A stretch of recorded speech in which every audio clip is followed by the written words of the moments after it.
So what's up mga boss? Andito tayo ulit, no? May video ulit tayo, no? So yun, may subscriber tayo from YouTube na nagpa-setup sa atin. So napanood niya yung last ano natin na about sa mga beginners or yung nanghihingi ng guide for beginners. So yun, na-realize niya rin na oo nga, kasi dapat ito lang yung bibilin niya, ito lang yung gusto niya.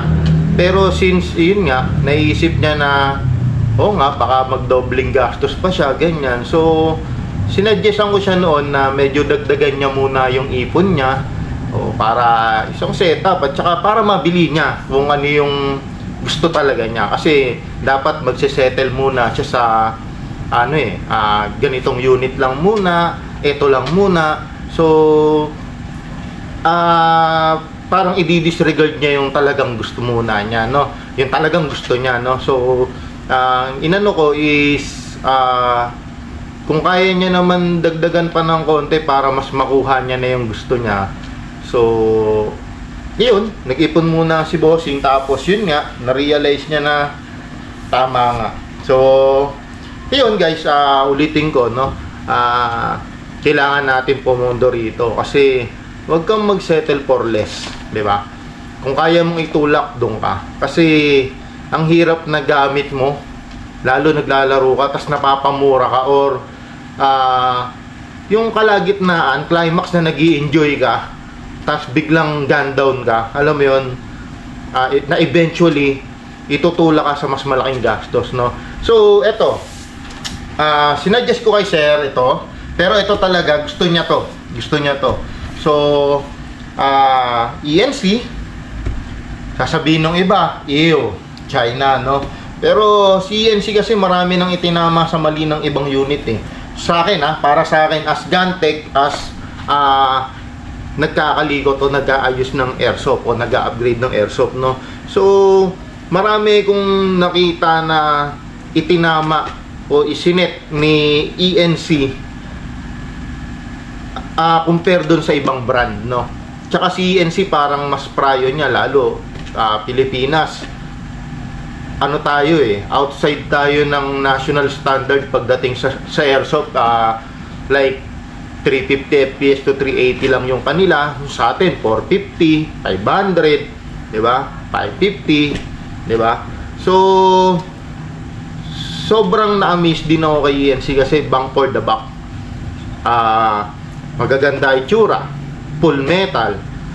May mga, lalo ako, may mga unit kami rito na out of the box naka-upgrade na, no? Spring na lang pagtatalunan, pero yung air seal nozzle, aluminum na naka-dual o-ring, cylinder head, naka-dual o-ring na aluminum na rin, yung piston head, okay na rin. So CNC, talagang quality. Isang gastusan, no? So, yan. Ito yung napili ni sir. This is ENC 909. So, SR25 na base to. So, laro tactical to. Open natin. Pakita natin, no? So, inside the box, yan, no? Solid. Diba? So, inside the box, yan yung kasama niya. So, yung unit. At SR25 na mid-cap magazine. Yan. So, SR25 mid-cap magazine yung kasama niya, no? Yan, inside the box. So, ano to? Mga 120, 130 rounds to na mid-cap, no? So, yan. Set aside natin tong box. So, eto siya, no? Yan. Complete with markings, full metal. Yan. Makikita nyo dyan, ayan, laro. Ayan. Sorry kung medyo madilim ayan. Ayan. Kinakain tayo ng liwanag dito sa ano. So siguro ko babaak tong isang ilaw ko, no? Ayan. Basta natin to para makita nyo to. So baba ko to. Ayan. So tapat natin, no? Yun. Kita na ba? So yan. Ayan na, no? Full metal siya. I think 15 inches, 16 inches front assembly, no? So naka CTR butt, naka enlarge na grip. Yan. Tapos may folding sight. Yan. Oops. Okay, kailangan ko siyang i-adjust, no? Haba ako dito ang tools. Kailangan kong luwagan.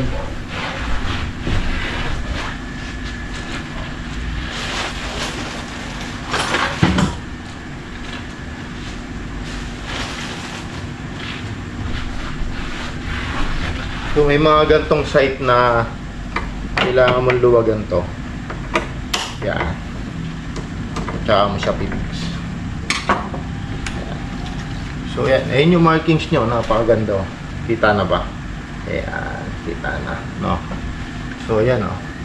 Tapos naka-rotary chamber. So yan yung hop-up nya, no? Naka-working ball catch. Yan. Tapos dust cover. So yan. Napakaganda, no? Tapos ang kanyang flash hider, oh. Napakaganda, no? Yan. So ito pwede nyo tanggalin to, tong rail na to, no? So, you know, the best yan, no? Diba? Oo, ha? So yan, napaka-pogi nung napili ni Sir. So, usually si Sir kasi sira yung tuhod niya. Sira yung tuhod niya. So, hindi siya makatakbo, hindi siya ano. So, ang pinili niya, usual kasi, SR25 days, ginagamit to for DMR. So, ngayon, nagtanong si Sir, which is kayang-kaya natin, lalo meron tayong parts. Guys, meron kaming parts ng, upgrade parts ng SR25. Okay? Ang wala pa lang kami is yung high cap na magazine na 450 rounder, pero parating na. Okay, umorder na tayo noon, parating na yon. So yun na lang yung kulang natin. Pero yung pang bore up o yung pang upgrades para tumaas yung FPS at saka yung accuracy at saka maitama natin yung maging consistent siya, no? Meron tayo on hand. So gagawin natin tong 500 FPS. Ngayon, pina-upgrade to ni Sir at pinadadamitan na. So, in-order na ni Sir yung mga kailangan. Okay? Ngayon, bibigyan ko kayo ng sneak peek, which is talagang nakikita nyo naman yung mga ginagawa nating upgrades is talagang consistent, no? Tama rin dun sa FPS limit. So, ngayon, ang pakikita ko sa inyo, yung in-order ni Sir o pinapakabit ni Sir na damit dito. DMR. So, okay na tayo sa batch stock sana, CTR, pero gusto ni Sir yung isang klase. So, pakikita ko sa inyo kung paano natin babaguhin yung itsura nito, no? So, pin natin. Ayan. Ayan, o. Pipin natin. Ito yung before. So, pakikita ko yung before ngayon. Kung gusto nyo i-screenshot, pwede nyo i-screenshot yan. Post natin. Yan. Yan yung before. Tapos pakikita ko sa inyo yung after, which is bubuin natin ngayon. Okay?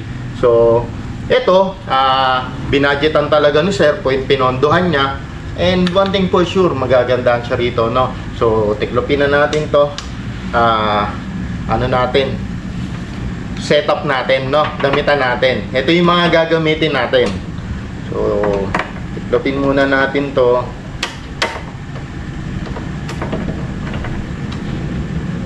Tapos to, tanggalin na natin, no? Kasi hindi na natin siya gagamitin. So, lagyan lang natin sa tabi at ibibigay natin kay Sir to. Ayan. So, ba't tinanggal natin? Siyempre, DMR, kailangan ng magandang scope o maayos na scope, no? So, itong bat, pwede na sana, pero sabi ni Sir, palitan din daw natin. At saka, ito yung pinakaayaw kong bat stock. CTR. Sobrang sakit sa kamay. Ito, kung paano siya i-tanggalin, no? Kaduduguin na ito kamay mo, eh. Sakit talaga. So, kailangan natin ng panungkit. Ang sakit, grabe. Masakit sa kamay itong CTR na to. Iyon. Oh, masakit sa kamay. Masakit. Sobra. So, isa yun sa akin no, kung bakit ayaw ni Sir yun. Kasi naka-video call ko siya, talagang sakit. Sobra. No? So, magazine, ito na yun. Yan, no? Malapad din yung magazine niya, no, guys. Yan. Pero 120 rounder to. 120 to 130 rounder.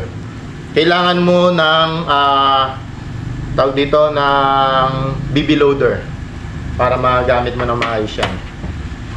So, ito yung mga gagamitin natin. Siyempre, kailangan natin yung Storm Power 1450 mAh to.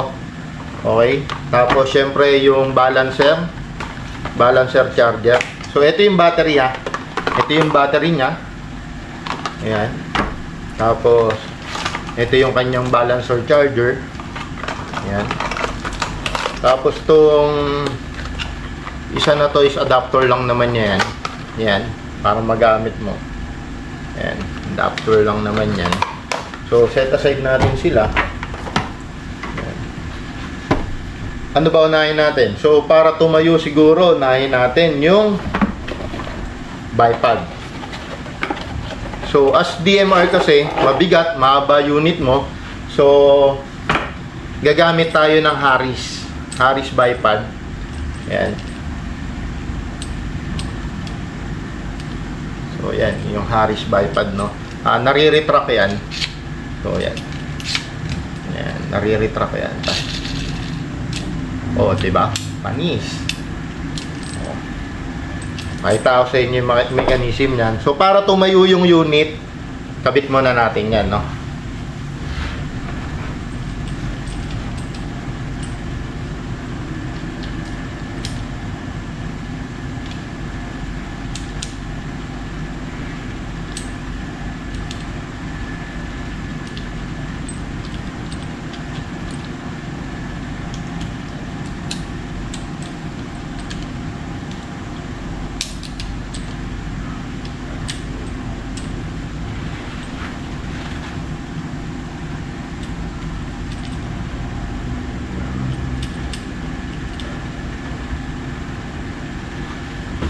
Bitan natin. Gamit tayo nito. Oops. Okay. Ang natin na malaki. Yun.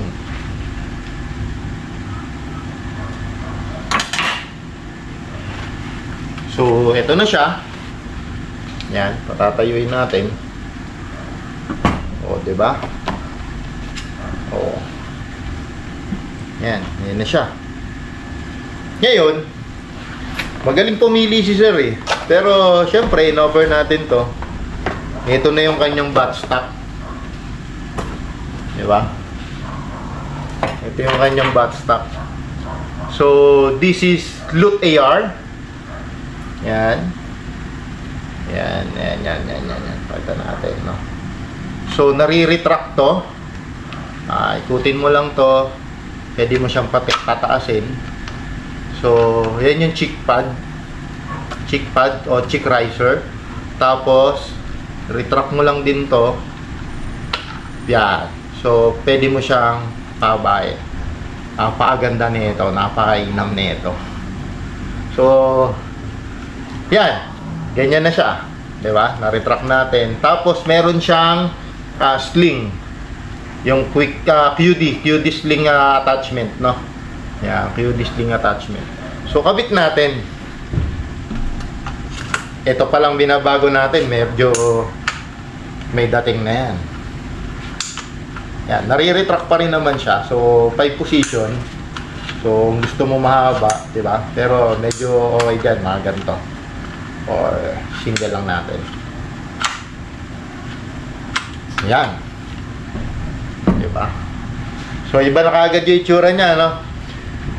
Mas mag-iiba pa yan. Ngayon, ito yung gustong ilagay na ano. So, this is T-Eagle na 50X. Pero ito, in-upgrade na natin. So, tanggalin muna natin yung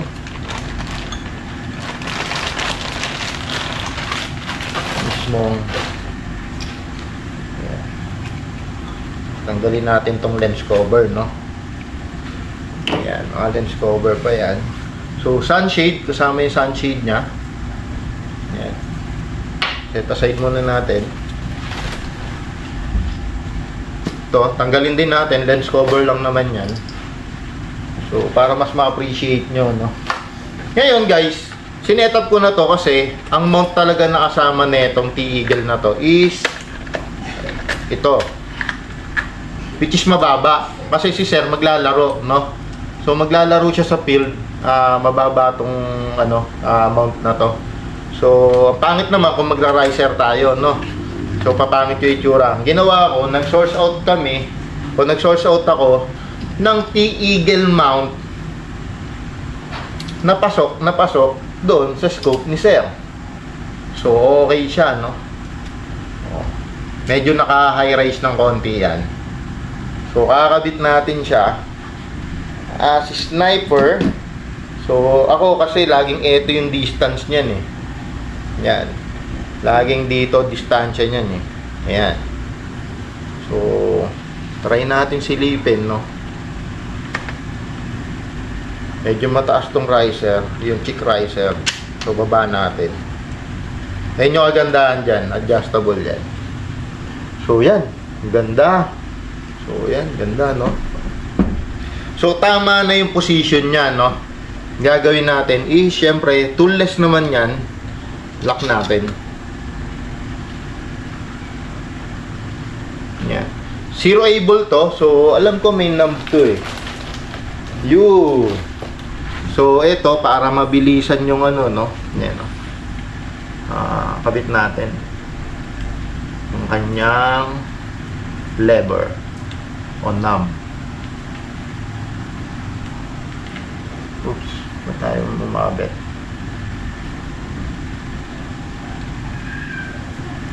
Yon. Yan. Gamit niyan is para mabilis mo siyang ma-zoom in, zoom out. Zoom in, zoom out, no? Yan. Ganda. Tapos kung magsisiro ka, pull up and down. Yan, ikot, up and down. Yan, pull mo lang din yan, up and down. Tapos, syempre, pag tapos ka na mag-zero, baba mo yan. Yan, baba mo lang. Tapos, ito, sa focusing. Yan, focusing yan. Yan. Ganda. So, yan pa lang yung binabago natin, no? Ang ganda na niya kaagad, oh. Oh, diba? Diba? Pogi na. Now, pangit, diba? Medyo maikli. So, tanggalin natin tong stock na flash hider, no?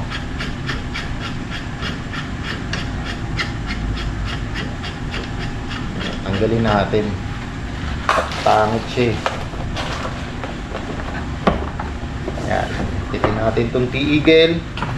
Tapos gamitin natin tong Hive, no? Pinaka-favorite nating suppressor, no? Hive na Action Army. Wow! Napakatindi nito. So guys, pag-upgrade naman namin ng internals, bibirahin ko yung internals, i-compress natin, i-air compress natin, i-bore up natin, no? Tapos, idadamay na natin yung chamber at saka yung inner barrel, no? So, maghahaba na ng barrel length to, na inner barrel, no? Hahabaan natin for accuracy, no? Range. So, kabit natin to, counterclockwise. Nakikita nyo na ba, guys? Kung gaano kaganda tong project na to. Ito pa lang yun. Pero actually, ito na yun. Ito na yun. Ito na yung for me, kung panlaro, kasi kayang-kayang maneuver. Yan, no? Yan na yun. So, nagpalit si sir ng maangas na bat stop. Naglagay siya ng T-Eagle na scope. Naglagay siya ng suppressor para makover yung inner barrel length natin, no? Hahabaan kasi natin. Tapos, syempre, meron siyang maangas na retractable na bipod, no? Ayan. Harris bipod. So, yan.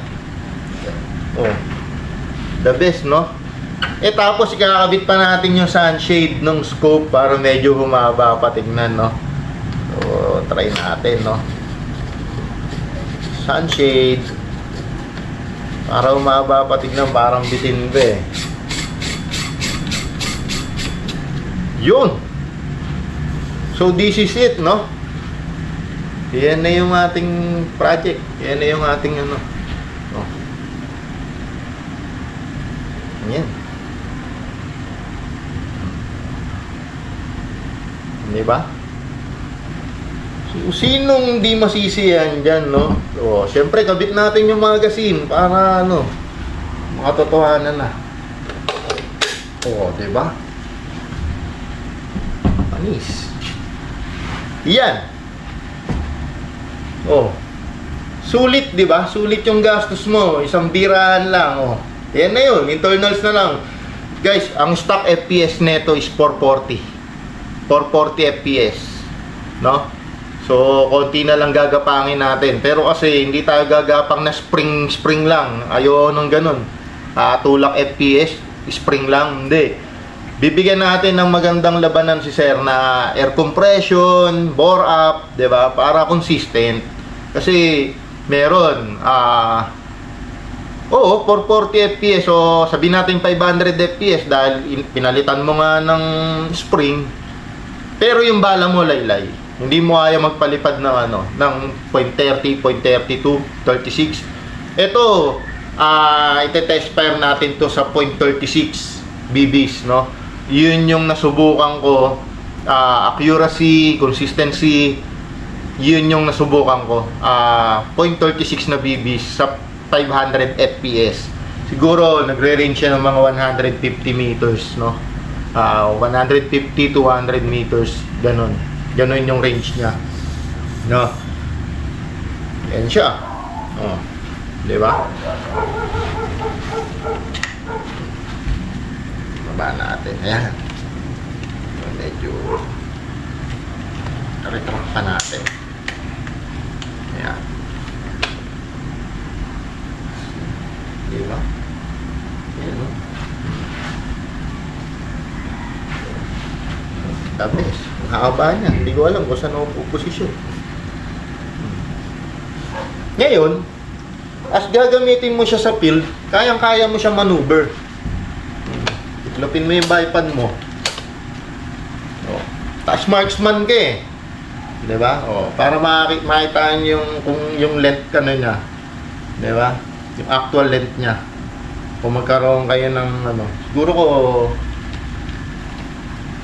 yan. Almost 1 meter. Lagpas. Yan siya. No? So, forma ka, BDU ka ng ayos-ayos, o huwag ka na mag-BDU, sniper ka lang, snipe ka lang, marksman, DMR. So, marksman ka, no? Position, pagka takbo mo sa position mo, tuhod mo, diba? So, the best, diba? Zoom in, zoom out. Ito yung focal length niya. So, focusing.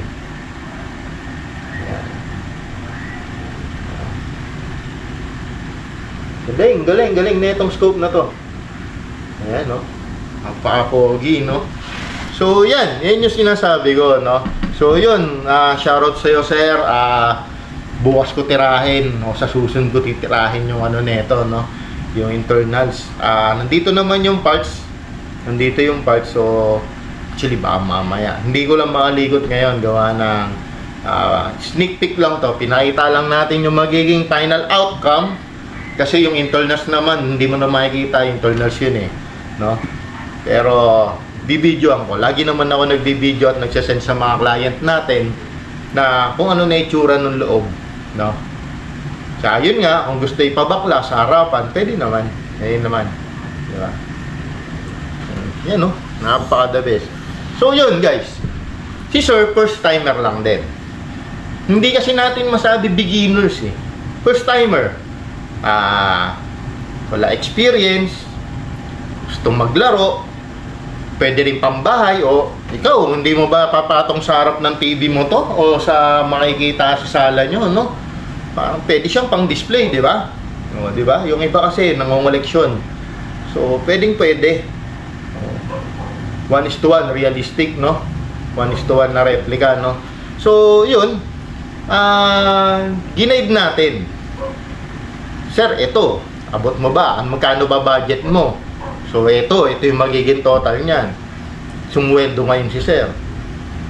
Sir, pwede ba pagka ganito, bigyan mo ako ng quotation, ganito, ganyan. Ito sana gusto ko mangyari. Ayun. Ito yung nabuo namin dun sa budget niya. Actually, sumobra pa. Sumobra pa yung budget niya. So, ayun. Ganun, no? Gusto niyang yung unit pinagpursigihan niya, tapos isang set-upan lang. Ngayon si sir halos di makatulog kasi lalo ngayon makikita niya yung pinaka-outcome, hindi siya makakatulog lalo niya kasi ang ganda. Kahit ako personal, ang ganda, di ba? Ganda, sobra. Yan. Post nyo ulit. Yeah. Post nyo ulit yung before and after naman tayo. Ayan, before and after tayo. Ayan. Screenshot nyo kung gusto nyo. Ayan yung build. Diba? Screenshot nyo kung gusto nyo. Tumama na. Ang haba kasi. Ayan. Ayan yung build. Ayan. Diba? Pwede mong display sa bahay mo to. Ang angas na ito, guys. Ang angas na ito, promise. Kaya hindi, performance wise, no? Takbo. Diba? Naka-radio. Tapos position. Position. Okay. Sniper 1. Diba? Marksman no? Okay, Diba?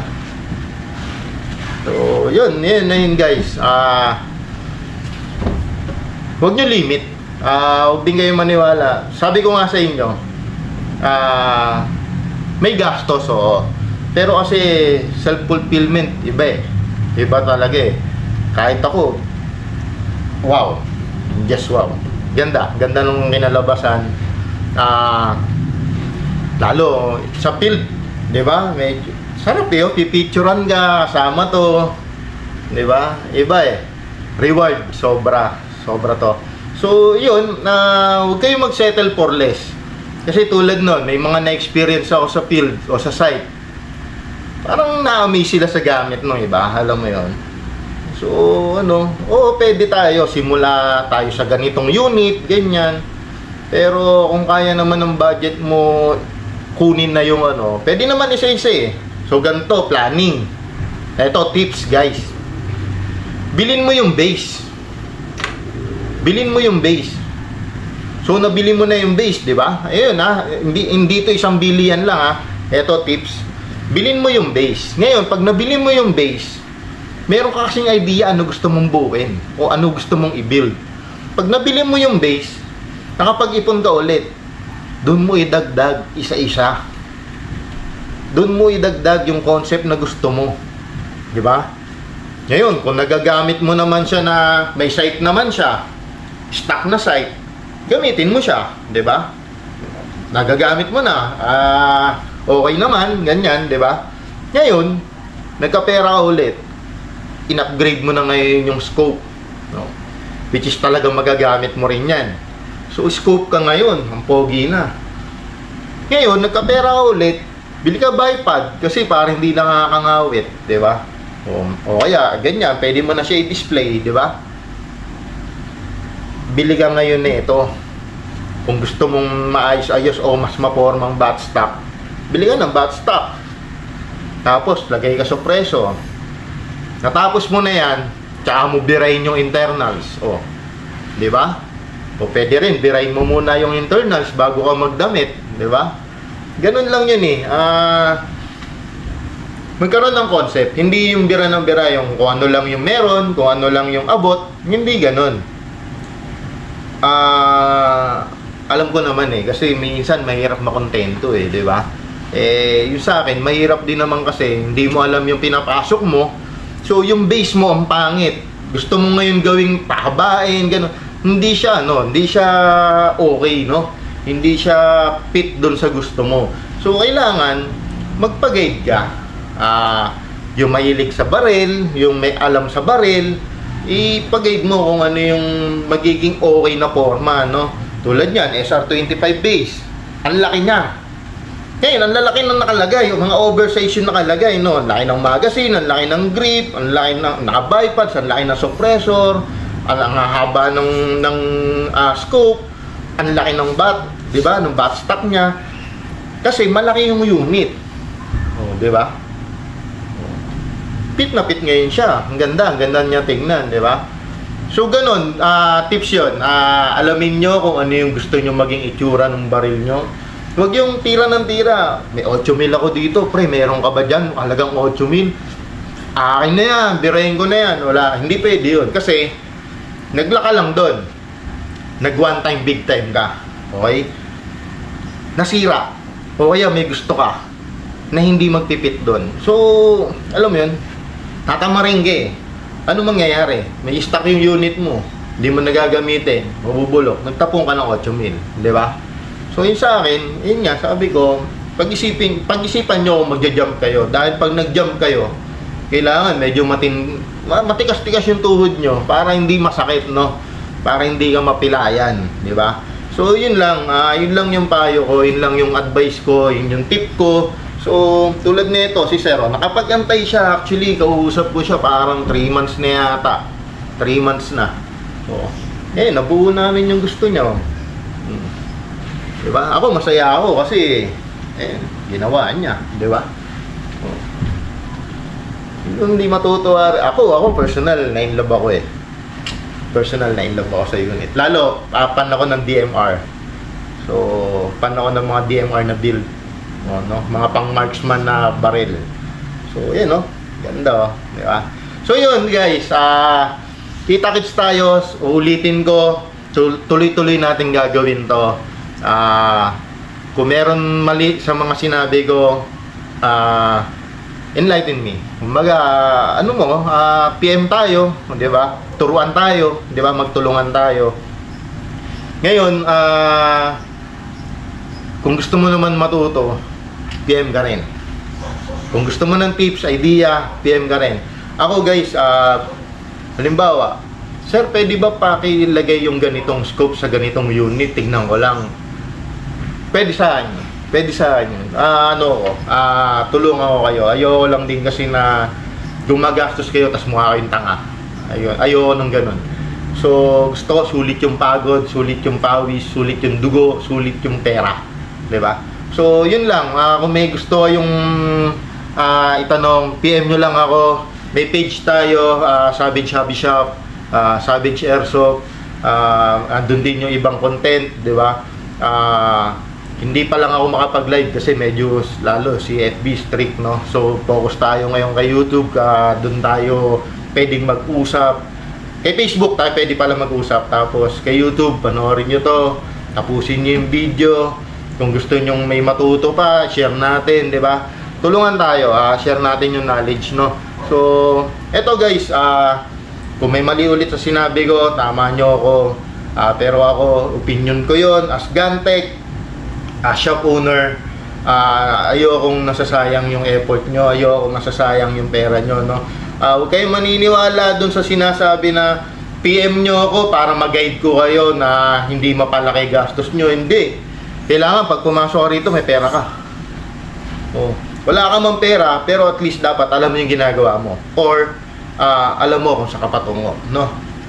Hindi pwedeng paisi-isi ka lang dito. Hindi pwede na pacham. Wala tayong pacham dito. So kailangan may idea ka, may alam ka, may trusted ka na Gantech, di ba? Meron kang tatakbuhan, maintenance, paano, di ba?